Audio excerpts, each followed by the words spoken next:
नमस्कार, मी विकास. आपल्या सगळ्यांचं स्वागत आहे मराठी मनोरंजन विश्व या चॅनलमध्ये. आणि सध्या रंगभूमीवर पुन्हा एकदा नवीन संचामध्ये सर्किट हाऊस हे धमाल नाटक आपल्याला आलेले भेटीला, आणि त्यानिमित्ताने गणेश पंडित आपल्यासोबत आहेत. सर, तुमचं खूप खूप स्वागत आहे. काय सांगशाल, हे धमाल नाटक तर रंगभूमीवर पहिल्यापासून गाजत आहे, आणि त्यानिमित्ताने तुमची एकदा या नाटकाने आता एंट्री झालेली आहे. कशा पद्धतीने हा रोल तुमच्यापर्यंत आला? माझ्यापर्यंत हा रोल आला म्हणजे नाटकाचे निर्माते जे आहेत श्रीकांत तटकरे, तर अगोदर हा रोल भूषण करत होता त्यावेळेला मी पाहिलं आहे नाटक. तर नंतर मला श्रीकांतचा 3-4 वेळा फोन आला की अरे मला परत करायचं आहे, तर भूषणच्या रोलसाठी कोणी माणूस आहे का सुचव. तर मी सुद्धा त्याला अनेक नावं सुचवलीत की ह्याला विचार, त्याला विचार, हा बघ करतो आहे का वगैरे. आणि नंतर पण ते नाहीच जमलं. आणि त्याचा एक दिवस अचानक मला फोन आला की अरे हे बघ, मी सरळ विचारतो आहे, बिंदास उत्तर दे, हो किंवा नाही. मला काय कळे ना, काय म्हणजे आता जनरल मागणी घातलं की काय. म्हटलं काय आहे, तर पुढे सर्किट हाऊसमध्ये काम करशील. म्हटलं काय, म्हणजे सर्किट हाऊसमध्ये तू काम करशील का. म्हटलं अचानक कुठनं माझ्याकडे माझं नाव आलं. तर म्हणजे नाही तू काम करशील का मला सांग. म्हटलं अरे पण माझे बाकीचे उपद्व्याप खूप आहे. म्हटलं त्यातून तुला वेळ काढून माझं सगळं ॲडजस्टमेंट्स वगैरे नाही, ते सगळं करू आपण, तू करतोस का नाही तेवढं सांग. म्हटलं पण माझं नाव आलं कुठून. नाही माझी आणि केंकरे आत्ता बसलेले आहेत समोरच माझ्या, आणि अचानक आमचं ते विषय बोलणं चाललं होतं की काय करायचं असं तसं. तर केंकरेंना अचानक सुचलं, म्हणालं गणेश पंडितला विचार. तर मी पण त्यांना म्हटलं की नाही अरे तो खूप बिझी असणार. तर ते म्हणाले विचार ना, काय फार तर तो नाही म्हणेल. म्हटलं आणि तो रोल खूप मोठा आहे का. म्हटलं तर म्हणाल नाही तू कर, तू करतोस का सांग मला फक्त. म्हटलं हां करतो. काय सुचलं मी का हो म्हटलं वगैरे, काही त्याचं काही गणित नाही आहे. कारण मलाही माहिती होतं मी पूर्ण बुडालेलो आहे कामात, त्याच्यात परत तालमी आणि नाटकाचा हे होणार आहे. पण माहीत नाही मी का हो म्हटलं. मी हो म्हटलं. आणि नंतर साधारण 20-22 दिवस वगैरे माझ्या तालमी झाल्या चोख. आणि तरीसुद्धा जवळपास 17-18 वर्षांनी मी काम करतो. म्हणजे माझी खरंच हालत खराब होती, कारण मला कॉन्फिडन्सच नव्हता अजिबात. पण ह्या सगळ्यांनी मला इतकं सांभाळून व्यवस्थित घेतलं, संजयने स्पेशली. कारण अदरवाईज तो कसं आहे, ॲक्टर असणं आणि खूप वर्षांनी काम करणं, परत तुम्हाला येतं आहे वगैरे सगळं ठीक आहे, पण त्यावेळेची ना मानसिकता जी होती काम रेग्युलर करण्याची, आणि आत्ता ती मानसिकता, जसं एखादं कॅरेक्टर तुम्ही 2 तास सलग परफॉर्म करायचा एक स्टॅमिना आहे ना, तो आत्ता नाही आहे जवळपास. असं मधल्या काळात त्या रिहर्सलच्या वेळेला ते जाणवत होतं.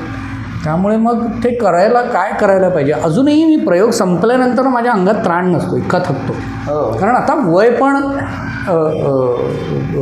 आहे, आणि त्यातून तो फारच आहे. त्यामुळे तो धावपळ, त्यातले चेंजेस, त्यात हे करा ते करा, इकडे चढा इकडून उतरा, असं सगळं आहे. त्यामुळे ते करता हालत खराब होते. पण हेही खरं आहे की मला आत्ता हे करत असल्यामुळे जाणवलं की उगाच इतकी वर्ष थांबलो, करायला मजा येते. अगं तुमचं जे पात्र आहे ना, मी पण पहिल्या संचापासून जे बरेचसे प्रयोग मी पाहिलेले स्वतः. अगं तुमचं जे पात्र आहे त्यात खूप म्हणजे व्हॅल्युएबल पात्र आहे. जे संजय सराबरोबर कंटिन्यू ते पात्र असते, आणि त्याच्यावर खूप मोठी जबाबदारी त्या नाटकामध्ये त्याच्यामध्ये आहे. त्यामुळे जी धावपळ आहे, इकडून तिकडं हे खूपच धावपळ आहे. खूपच धावपळ. पण यामध्ये सर्वांमध्ये संजय सरांनी तुम्हाला कितपत सांभाळून घेतलं? त्याने सांभाळून घेतलं म्हणजे प्रमाणाच्या बाहेर सांभाळलं आहे. म्हणजे मस्करीने एक प्रयोग आम्ही असाही केला आहे की ज्यात आम्ही खूप दिवसांनी प्रयोग केला. मध्ये 1 आठवड्याचा गॅप, नाही 10-12 दिवसाचा गॅप झाला होता. आणि अचानक 10-12 काय जवळपास 20 दिवसाचा. आणि प्रयोग सुरू झाला, आणि सगळेच मी इन्क्लुडिंग मी सगळेच असे गांगरल्यासारखे होतो.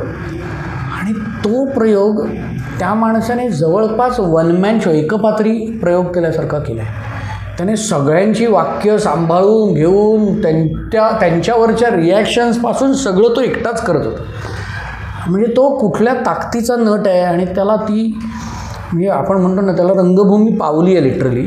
ते कुठल्या लेवलला आहे ते त्या दिवशी जाणवायला लागलं. बरं त्यातून तो असला स्टेजवर की ती एनर्जी तो देतोच. म्हणजे तो एनर्जीसाठी आज फेमस आहे. अजूनही आज एवढी वर्ष झाली तो त्याच एनर्जीत काम करतो आहे. पण मजा अशी आहे की ती एनर्जी इतकी कामाला येते की तो नसला तरी स्टेजवरती एनर्जी राहते.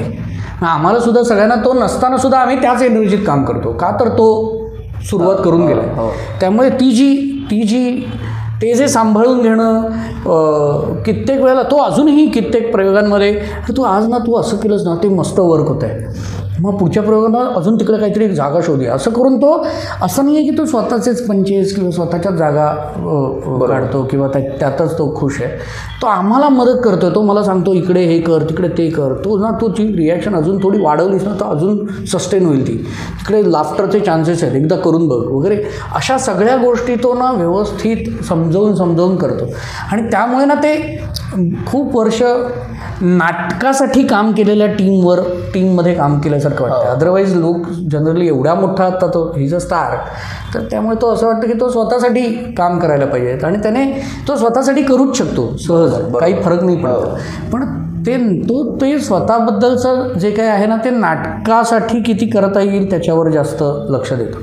सो म्हणजे नशीब आहे की अशा लोकांबरोबर काम करायला मिळतं. इवन बाकीचे सगळे ॲक्टरसुद्धा कोण चुकलं कोणाचं काही झालं तर मग त्याच्यावर प्रॉपर आमच्या नंतर जाता येताना चर्चा होतात. असं नाही आहे की ते झालं होईल पुढच्या प्रयोगात नाही, पण त्याच्यावर चर्चा होऊन त्याच्यावर तोडगा निघतो की मी इकडे रिॲक्शन दिली ना तर तू असं कर मग हे कर.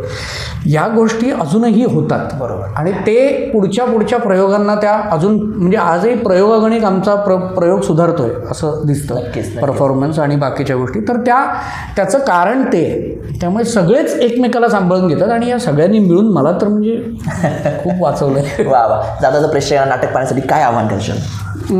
मुळात सर्किट हाऊस हा फार्स आहे आणि फार्स म्हणजे मूर्खपणाचा कळस असतो. त्यामुळे फक्त तो मूर्खपणा किती कन्व्हिक्शनने करता तुम्ही याच्यावर ॲक्टरचं कॅलिबर दिसतं किंवा ठरतं. तर मला असं वाटतं की फार्स आहे त्यामुळे डोकं न चालवता डोकं न लावता डोक्याला जास्त त्रास न देता एन्जॉय करायचं असेल तर हे नाटक बघा. दुसरी गोष्ट, सध्याच्या काळात अशा नाटकांची जास्त गरज आहे असं मला वाटतं, कारण सध्या इतकं राजकीय, सामाजिक, आर्थिक, कौटुंबिक, वैयक्तिक अशा बऱ्याच गोष्टींचा स्ट्रेस खूप आहे.